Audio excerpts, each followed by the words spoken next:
Nous voulons que tous les enfants qui sortent de l'école, ils aient du travail. Aujourd'hui encore, l'école continue à produire des chômeurs. Ce que nous voulons, c'est que demain, tous les jeunes apprenants qui sortent de l'école, que ce soit du secondaire ou du supérieur, qu'ils aient du travail. Et nous savons que c'est possible. C'est pour ça que 2 stratégies majeures ont été mises en œuvre. Et je veux qu'à Parakou ici, on s'y associe pleinement. La première stratégie, elle concerne la formation professionnelle et technique. Ici même à Parakou, si aujourd'hui je veux construire une maison, je suis obligé de faire venir des maçons de Cotonou. Si je veux des électriciens, il faut qu'ils viennent de Cotonou. Je veux des plombiers, il faut qu'ils viennent de Cotonou.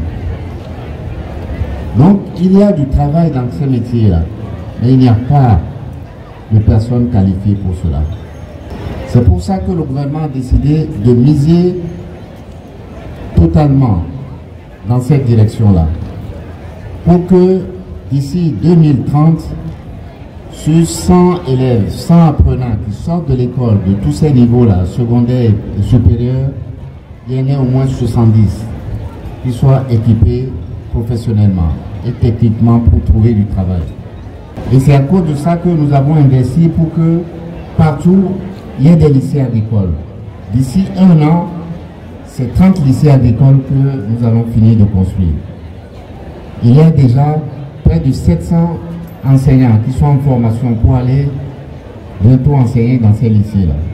Il y a 7 écoles de métiers, dont l'école du digital, l'école du tourisme, l'école de la mécanique, l'école des métiers de l'électricité, de l'eau, etc.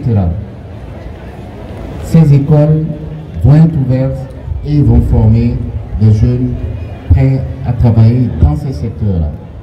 Donc cette transformation importante de former davantage de gens professionnellement et techniquement, au lieu de leur donner une formation générale, qui ne leur donne qu'une formation pour laquelle ils ne sont pas prêts à un emploi, est une transformation majeure, capitale.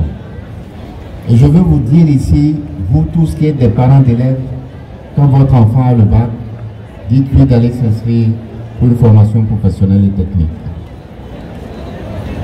À la mécanique, à l'électricité, l'agriculture. Voilà le premier axe et c'est très important.